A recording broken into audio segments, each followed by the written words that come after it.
Olá, eu sou Marco Vieira. No ar, mais um episódio do podcast Por Trás da Mídia. No episódio de hoje, daremos continuidade à nossa série sobre política.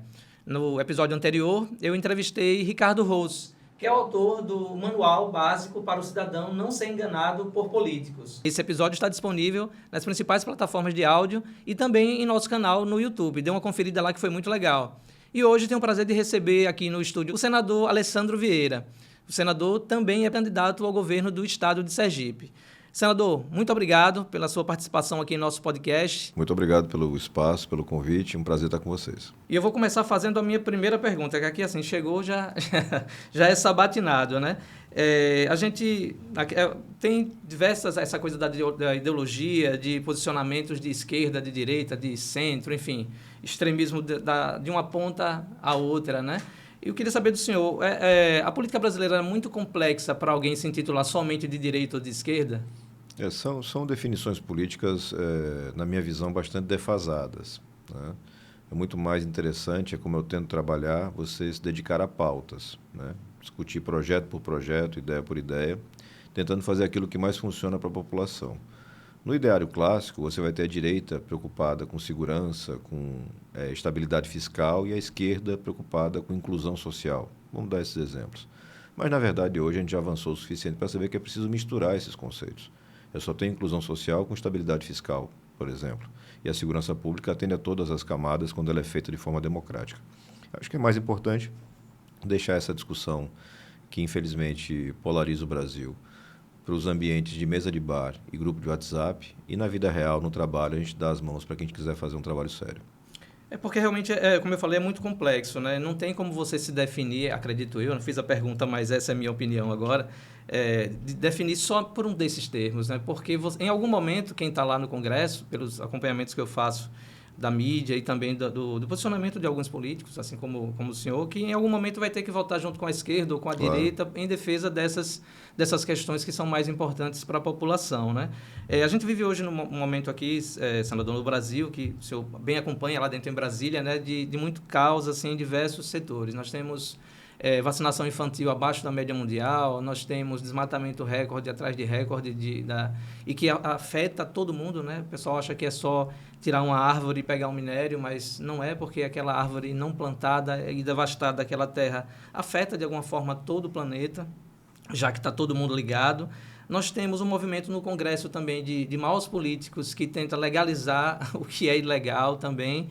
E aí eu queria começar com a minha primeira provocação, né? O senhor afirmou em uma entrevista à Globo News em 2021, né, que tinha se arrependido de ter votado em Bolsonaro, né? E há pouco o senhor falou sobre essa questão do que diverge, né, da esquerda para a direita. Faltou um olhar um pouco mais social para a escolha do seu voto em 2018? Não, na verdade faltou um conhecimento mais aprofundado do que seria o governo Bolsonaro. Já se tinha uma noção de que o Bolsonaro não era uma figura com grandes qualidades intelectuais, mas se imaginava, pelo menos eu e mais 57 milhões de brasileiros imaginávamos, que você teria um controle ou uma atuação de uma equipe técnica ali que daria viabilidade. O meu voto foi um voto de antipetismo. Foi um voto de não permitir o retorno de um grupo que também fez muito mal ao Brasil. Eu não tenho vocação para esquecer das coisas. A gente não pode esquecer que teve mensalão, que teve petrolão, que a gente teve uma crise econômica gravíssima no governo Dilma. São realidades, são fatos históricos.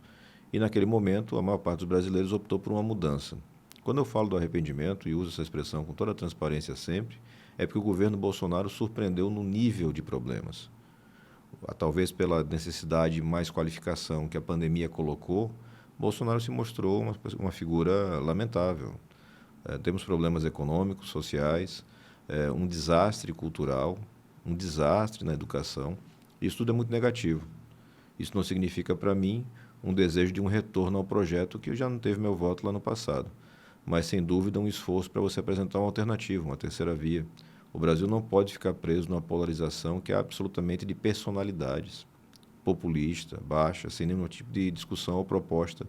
Por exemplo, para coisas simples, geração de emprego. Eu não conheço a proposta do Lula nem do Bolsonaro, aparentemente eles não têm. Conheço a do Ciro, conheço a da Simone.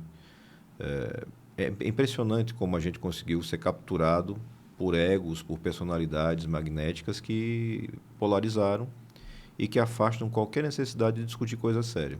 Basta um falar mal do outro. A gente tem que romper essa barreira. E dentro do Congresso, nos seus diálogos lá, é possível dialogar, mesmo a gente sabe que tendo tanto atrito, tanta coisa, ainda é possível dialogar com um grupo que quer o bem, é verdade. Quem eu acho que a premissa da política, né, da boa política, é você entrar para transformar a sociedade, né, para melhor. Sim. E não para pior, né? Consegue lá juntar e bater um papo com a galera que é do bem, que quer fazer uma coisa legal? O Nelson Jobim, Independentemente do partido? o ex-ministro Nelson Jobim tem uma frase que é excelente para quem quer trabalhar na política. Você não escolhe na política o seu interlocutor, quem escolhe é o eleitor.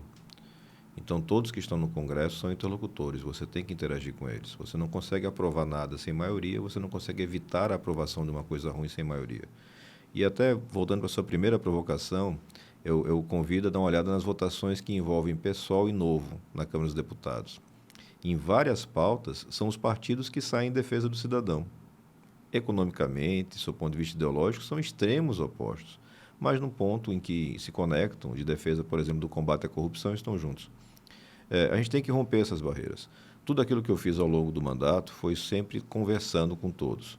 Mantenho meus princípios, minha forma de falar é sempre muito clara, muito transparente, às vezes dura, mas você tem que sentar e conversar. O líder do governo, até meses atrás, era o senador de Pernambuco, Fernando Bezerra. Uma figura que tem vários processos na justiça, uma figura que passou por todos os governos. Ele foi líder de governo e é praticamente todos os presidentes da República desde o fim da ditadura. Mas uma figura de extrema capacidade, de construção política e de intelectualidade mesmo. Então, com ele, você conseguia avançar em vários projetos, reduzir danos em projetos. Faz parte do trabalho. A gente fez isso em projetos, inclusive, de alta sensibilidade, como a reforma da Previdência. A reforma da Previdência sempre é ruim para o cidadão, no primeiro momento, porque ela está tirando um direito da pessoa. Mas dentro do cenário político posto, dentro do cenário econômico posto, ou você teria uma reforma mitigando danos, ou você teria um desastre maior na frente. É aí onde entra a política de negociar com extremos, com opostos e construir consensos. Então, a gente vai entrar agora para o nosso bloco sobre a sua atuação no Senado, né? E eu queria... o senhor teve um destaque nacional, começou a ter um destaque nacional, né? Primeiro, não foi surpresa, pelo menos para mim, a sua eleição em 2018 para o Senado, né? Porque a gente que, né, estuda a comunicação, que faz análise de mídia, essas coisas todas, a gente vê um movimento da sociedade de desgosto, enfim, aquela coisa toda que precisa e que é bem parecido, acredito eu, com o que vai acontecer esse ano também. Tem gente aí que já está achando que já ganhou, mas não é bem assim não, o povo tá ficando esperto. E aí, esse teu destaque nacional, ele começou pela questão do projeto de lei contra as fake news, depois foi pela sua atuação na CPI da Covid também, né? Só que eu queria destacar algo que eu considero importantíssimo e eu não tenho certeza, o senhor pode falar, se mais algum congressista sergipano faz, né? Que é a questão das emendas participativas. Que para mim é muito massa isso, você fazer com que o cidadão entre lá, né? Se possível, eu queria que o senhor explicasse o que são emendas participativas e qual a importância delas para essa participação na sociedade aí. Em Sergipe, só a gente usa o mecanismo de emendas participativas. No Brasil, no Congresso Nacional, acho que devem ter 5 ou 6 que fazem isso. É um mecanismo de participação popular, né? Eu faço, e acho que a política tem esse papel, um processo de educação de cidadania. O cidadão tem que entender que o dinheiro é dele, o dinheiro não é do político. O Estado não fabrica dinheiro. O Estado tira dinheiro do bolso do cidadão através dos impostos e devolve em serviços, em obras, em prestação, enfim, de alguma atividade. Quando você coloca a participação popular para escolher o destino do recurso, você democratiza, você qualifica o uso do dinheiro, você torna muito mais justo o emprego. E vem sendo um processo. A cada ano que a gente fez os editais, e o formato é muito simples, as pessoas têm um espaço de tempo para apresentar suas ideias, prefeituras, ONGs, cidadãos da sociedade civil organizada ou não, tem um filtro técnico nosso para saber o que é viável, tem coisas que são de valor absolutamente incompatível com as emendas parlamentares, tem outras coisas que são inexequíveis, a gente tira, mas é um percentual pequeno, os projetos em regra chegam bons, e aí devolve para votação popular por faixas. Então, Aracaju não vai concorrer com amparo. A gente tem que ter uma certa paridade de população, e nessa progressão de participação, no último edital, foram mais de 60 mil pessoas votando. Isso é muito rico, porque você vê, na verdade, o que as pessoas querem. E todos são projetos que geram impacto real, que mudam uma comunidade, uma cidade, coisas básicas. A gente estava essa semana passando por Muribeca, uma ponte passando por cima de um córrego, de um riacho lá, que tem 40 anos que eles esperam. A população apresentou o projeto, mobilizou na sociedade, fez a votação, o valor já está na conta da Codevasf, quase R$1 milhão. Todos os municípios receberam recursos, os 75 municípios. Ninguém ficou para trás. O governo do estado recebeu emendas. Os projetos se dividem em projetos regionalizados ou municipais e projetos estaduais. São quase R$150 milhões em 3 anos.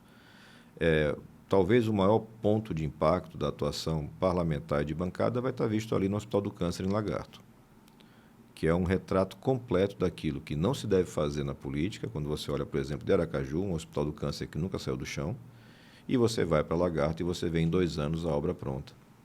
Então, não é impossível fazer, dá para fazer com transparência, organização, seriedade e participação das pessoas. A gente não recebeu, e essa é mais uma confirmação do quanto a gente deve respeitar o eleitor, a gente nunca recebeu um projeto à toa, projetos irrelevantes ou projetos que não tivessem uma importância para a comunidade. E as pessoas que participam e não são selecionadas porque não tiveram votação, entendem. A gente também nunca teve uma reclamação, uma lamúria de que, poxa, teve alguma coisa errada, eu queria mais do que os outros. As pessoas entendem.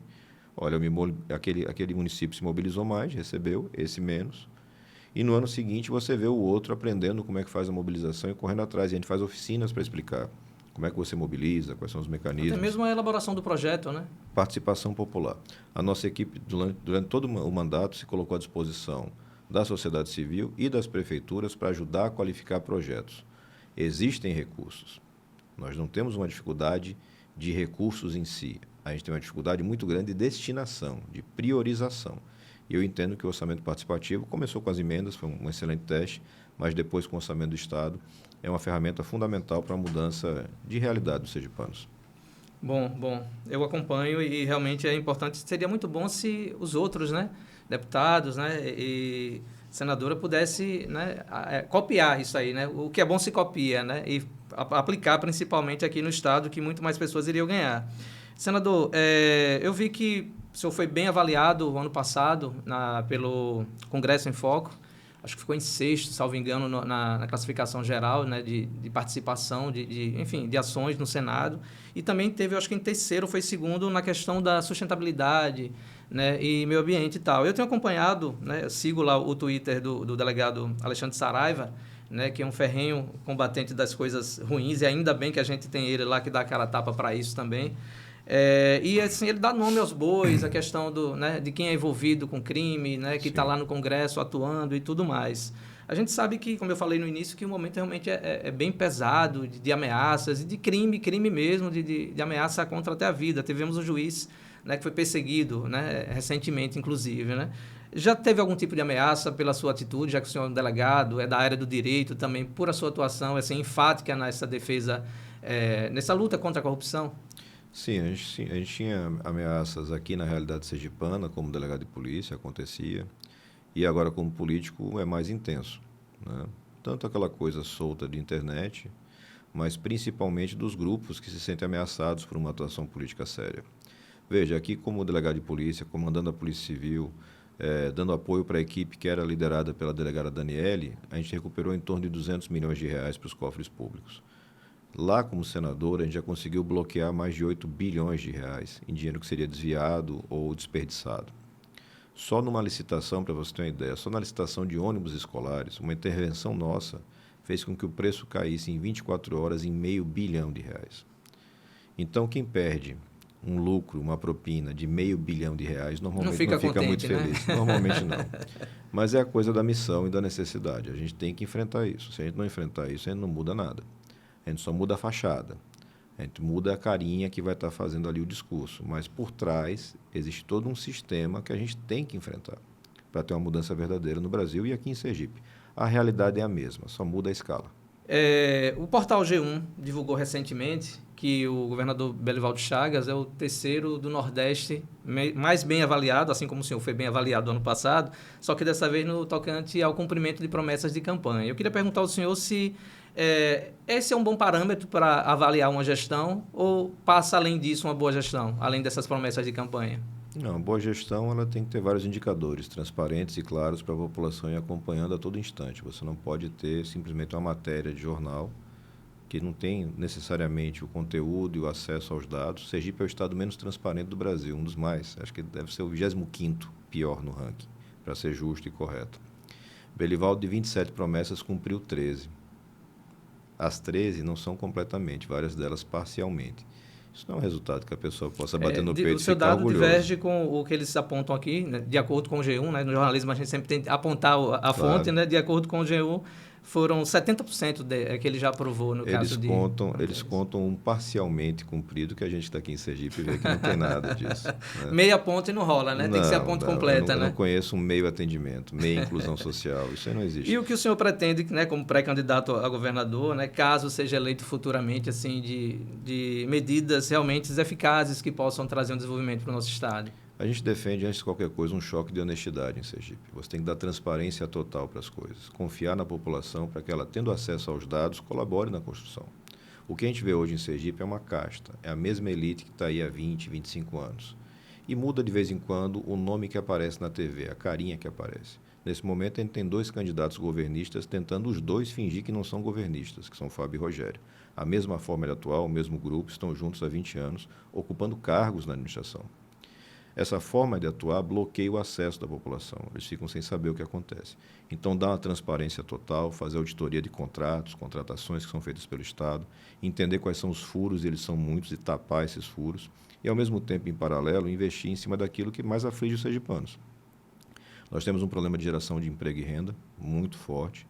Nosso Estado também está nos piores indicadores de emprego, de sofrimento por conta da miséria, metade da população vivendo com menos de R$500 por domicílio, não é per capita, quer dizer, uma situação de miséria. Você tem a educação que não consegue deslanchar, os nossos indicadores continuam sendo muito abaixo. Há 15 anos a gente não bate a meta de desenvolvimento da educação. E não falta recurso, esse é um grande ponto. A questão da saúde, com filas permanentes. Então, quando você coloca uma gestão profissional, técnica, seleção, inclusive de comissionados por processo seletivo, público, transparente, a busca do melhor resultado possível para as pessoas, a economia que tem que ir desde da limitação do abuso que você tem de privilégios, de vantagens, de carros, para uma coisa mais dosada, mais consciente, mais efetiva, tudo isso gera um espaço e um ambiente para desenvolvimento do Estado. O nosso Estado tem muito potencial, muito potencial. E ao longo do tempo, e hoje é muito fácil de ver, você olha para os lados, para Alagoas, para a Bahia, eles avançaram e a gente ficou para trás. E a única diferença é a qualidade da liderança. A gente entende que uma liderança qualificada, que abre espaço para a renovação, tem muito a contribuir para a Sergipe, em todas as áreas, mas algumas delas são chaves. Num primeiro momento, você tem que dar um choque para gerar emprego e renda, você tem que dar um choque para reduzir essa desigualdade, isso passa por uma complementação mais ativa do Auxílio Brasil, o antigo Bolsa Família, por uma busca mais ativa para a inclusão das pessoas. Eu não posso esperar que a sociedade sozinha se organize e busque o Estado. O Estado tem que ir lá buscar, inclusive na educação. A gente perdeu muitos jovens na educação por conta da pandemia, a gente tem que trazer essa turma para dentro da escola, busca ativa, escola compatível com a necessidade, e aí você vai deslanchando. Com os potenciais que nós temos, com as qualidades que a Sergipe já tem, liderança e gestão eficiente, profissional, a gente vai dar um salto muito grande em termos de desenvolvimento. É isso, você falou sobre a questão da educação, essa era outra pergunta que eu tinha para te fazer aqui, né? Como estimular nas escolas, entre os jovens principalmente, um ambiente que faça com que a sociedade, né, futuramente eles adultos aí, cobrem mais do poder público e acompanhem mais de perto, né? Já que você citou a questão o senhor citou a questão da transparência, né? Que não é transparente. Como é que a gente faz isso de modo efetivo aí, né? Essa é a primeira pergunta. A segunda, já que eu sou também da área cultural, como é que se vê essa questão da importância da cultura? A gente teve na pandemia agora, o que salvou a gente foi a arte, foi, né, muita gente com depressão, enfim, a cultura Sim. E a arte são essenciais. Como é que o senhor vê a cultura nessa questão do fomento na economia? O senhor tem algum projeto, ideias para a cultura também? Sim. A gente tem uma ideia de 3% a 5% do orçamento dedicado à parte cultural. O desenvolvimento e a valorização da cultura de um Estado é fundamental para o seu desenvolvimento econômico, para a sua valorização como Estado. A gente vê, novamente, eu sou contra aquela coisa de inventar a roda. A pior coisa é inventor de roda. A roda foi inventada há muito tempo, funciona até hoje. A obrigação do bom gestor é ver onde é que isso funciona melhor e trazer para cá. A gente tem feito reuniões com grupos diversos, inclusive da cultura, da economia criativa, ouvindo as realidades que eles experimentam e buscando aquilo que funciona pelo Brasil. Então, a gente quer ter um calendário fixo de cultura sergipana em todo o Estado. A gente quer ter o Plano de Desenvolvimento Cultural do Estado de Sergipe, que nunca saiu do papel, com garantia de financiamento, sempre com total transparência, com possibilidade de fiscalização pelas pessoas. A inclusão do jovem pela cultura, da mesma forma como pelo esporte, afasta do crime, afasta da violência, melhora a realidade. E aí você conecta isso com a educação. Lembrando que cultura, na nossa gestão, não necessariamente vai estar vinculada só à educação, porque ela tem um vínculo muito grande com o desenvolvimento econômico. A gente não está falando de uma atividade meramente lúdica, uma brincadeira. Não. A arte gera emprego, muito emprego. E emprego que gera rápido e que fica aqui na Terra. Então, a gente tem condições de trabalhar isso tudo. Um calendário fixo, orçamento garantido, transparência e a inclusão cada vez maior da participação social. Respeitar os fóruns de cultura, trazer isso para perto do governo, ouvir e fazer funcionar. Para a educação, e aí pegando o seu começo de pergunta, não existe nenhuma solução para Sergipe, para o Brasil, de médio e longo prazo, que não passe por educação. Mas ele não pode cair naquela coisa meramente utilitária de eu tenho que formar o jovem sergipano para trabalhar com petróleo e gás, porque a gente vai ter um novo ciclo de petróleo e gás. Desculpa te interromper, eu ri porque a minha crítica, né, direto, aqui a Fundad, por exemplo, né, você tem oferta de emprego na Fundad, aí você vai ver sempre a mesma coisa, né, artesão, não sei o quê, não está uma análise da comunidade para saber o que é que se precisa, né? Uma desconexão total. A gente vai para o polo ali industrial de Nossa Senhora do Socorro e a gente ouve dos empresários a mesma coisa. Eu preciso de um determinado tipo de mão de obra e eu não tenho aqui. E a escola que faz formação não se conecta comigo. Então, a gente, ao longo dos 3 anos e meio lá no Senado, a gente conseguiu colaborar na aprovação de projetos que valorizam essa inclusão, essa integração entre mercado de trabalho, escola, mas ela tem abaixo disso, num primeiro momento antecedente, uma formação de educação cidadã. Nós precisamos de sergipanos e sergipanas que entendam os seus direitos. Bom, desejo sorte, né, para todos que passam por aqui também, né, e que o senhor realmente consiga continuar implementando aí as suas ideias. Eu costumo dizer que a gente boa e gente ruim em todos os lugares, né? Na política também tem, as pessoas não podem perder a esperança. E em todos os partidos. Isso é muito importante. Isso. Assim, a gente vê com muita clareza políticos antigos, de categoria ou de característica conservadora, Espiridião a mim, Santa Catarina. E outros de esquerda, progressista, também antigos, como Paulo Paim, do Rio Grande do Sul. E na hora que é preciso sentar e construir para o Brasil, esses caras sentam e constroem. O que a gente não pode colocar no poder é gente desonesta, gente desqualificada, porque daí você não tem como fazer resultado. Você não faz um bolo em casa se você colocar uma pessoa desonesta e desqualificada. Ela vai roubar o ovo e a farinha ou ela não vai fazer a mistura correta. Então, é muito básico isso. A gente tem que levar para o cidadão essa compreensão. Você jamais contrataria para trabalhar para você na sua casa um ladrão, mas, eventualmente, você vota no ladrão. Tem que mudar essa cabeça. Educação, né? Tudo passa pela educação, como o senhor citou também.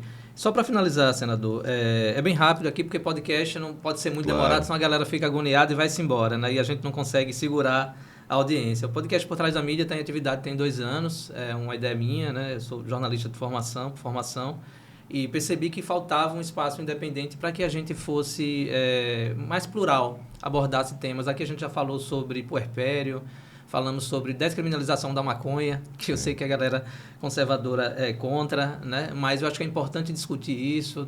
Trouxemos um coronel reformado da Polícia Militar para a gente falar sobre segurança pública também, e uma professora de criminologia, esqueci o nome dela agora, foi muito massa essa série também.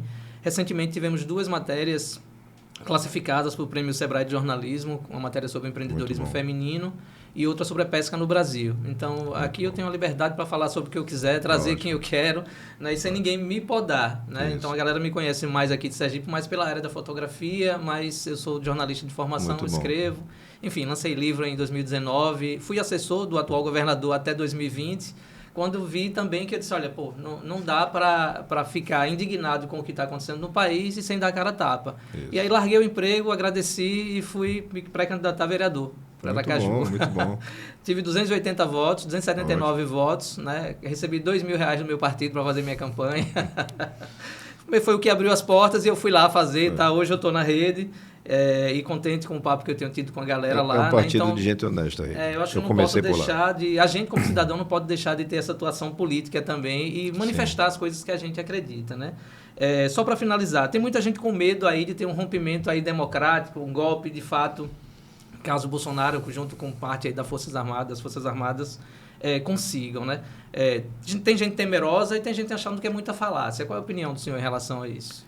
Se eu não estiver enganado, foi lá em meados de 2019, eu escrevi um artigo para o Correio Brasiliense, se não estiver enganado, e eu falava que a gente tem sim um risco institucional, não de um golpe militar tradicional, mas de um golpe miliciano. Isso é uma realidade que naquela época já despontava, e pouca gente falava, e que hoje está muito próxima da nossa visão. A gente está vendo os movimentos, os ataques às instituições, os questionamentos totalmente descabidos às instituições, especialmente da Justiça Eleitoral. A Justiça tem vários problemas. Eu sou autor do pedido da CPI da Lava Toga, lá no começo de 2019, porque eu identifico com muita clareza que existem muitos problemas. Mas não existe nenhum indício, nenhum indicativo de fraude eleitoral significativa no Brasil. Isso nunca aconteceu nos últimos 20 anos. E você começa um processo, e que já aconteceu em outros países, de erosão da confiança das pessoas na democracia. Isso é muito perigoso. A gente tem que ter um enfrentamento constante disso, ter clareza com essa situação. O Brasil é um país democrático, ainda que tenha muita desigualdade e muitos defeitos, e preservar essa democracia é essencial. Porque sem a democracia a gente fica muito mais longe de resolver nossos problemas. Ditadura nunca resolveu o problema de ninguém, a não ser da família do ditador. E basta ir para a história, você vai ver isso. Então, sim, eu vejo o risco de ruptura institucional, de uma tentativa de ruptura. Não estão postas as condições para a concretização da ruptura, ou seja, uma tentativa de golpe não vai resultar numa tomada de poder, mas vai resultar em transtorno, vai resultar em morte, vai resultar em confronto, vai resultar em agravamento dessa ruptura entre brasileiros, que é extremamente negativa. Então, as pessoas têm que ter maturidade de buscar boa informação, entender o que está acontecendo no seu país, no seu estado, para que se possa tomar posições concretas na urna. As respostas devem ser dadas no momento da votação. Você tem que escolher projetos, ou pelo menos eu sugiro que você escolha projetos que sejam democráticos, que tenham essa característica de respeito, de qualidade. E aí você vai fazendo os ajustes, ninguém vai atender a todos os meus desejos ou os seus, né? Quem quer fazer 100% do que tem vontade tem que se candidatar, ganhar e convencer uma maioria parlamentar. Então não é simples. Mas é importante a gente ter essa visão. Na minha concepção, algumas sinalizações, inclusive internacionais, muito claras no sentido de, olha, a gente está vendo que tem um risco aí e não vamos tolerar. O Brasil é um país importante demais no mundo para que você possa ter aqui uma república bananeira, golpista, de qualquer jeito. Muito obrigado, senador, pela sua entrevista, pelo seu tempo aí, em meio à pré-campanha e outras atividades, né, ter passado aqui para bater esse papo com a gente aqui no podcast Por Trás da Mídia. Muito obrigado mesmo. Eu que agradeço e parabéns pelo trabalho, pela iniciativa. É muito importante para todos nós receber informação de boa qualidade. Obrigado. Para você que nos acompanha ao longo desses 2 anos, fica a nossa gratidão. A gente aqui não recebe patrocínio, a gente se mantém através de financiamento coletivo. Temos lá um projeto no Catarse, então, para você que ainda não contribui, por favor, apareça lá. A partir de R$10, qualquer valor, você pode nos ajudar. E a cada 3 meses, para quem doa a partir de R$20, recebe uma canequinha personalizada com uma das nossas capas. Aqui a gente já falou sobre puerpério, sobre o amor que os seres humanos sentem por seus pets. Fizemos séries sobre insegurança alimentar, sobre segurança pública, tem muito conteúdo de qualidade. Eu espero você no próximo episódio. Não posso esquecer, dê aquela força curtindo, compartilhando essa entrevista com o senador, as outras também que tem lá. Tem tanto nas plataformas de áudio, né, Spotify, Amazon, enfim, todas. E também no canal no YouTube. Procure aí o podcast Por Trás da Mídia. No Instagram estamos com o @podcast Por Trás da Mídia. No Twitter, o @Por Trás da Mídia. E no Facebook, o @podcast PTM. Eu espero você no próximo episódio. Até lá!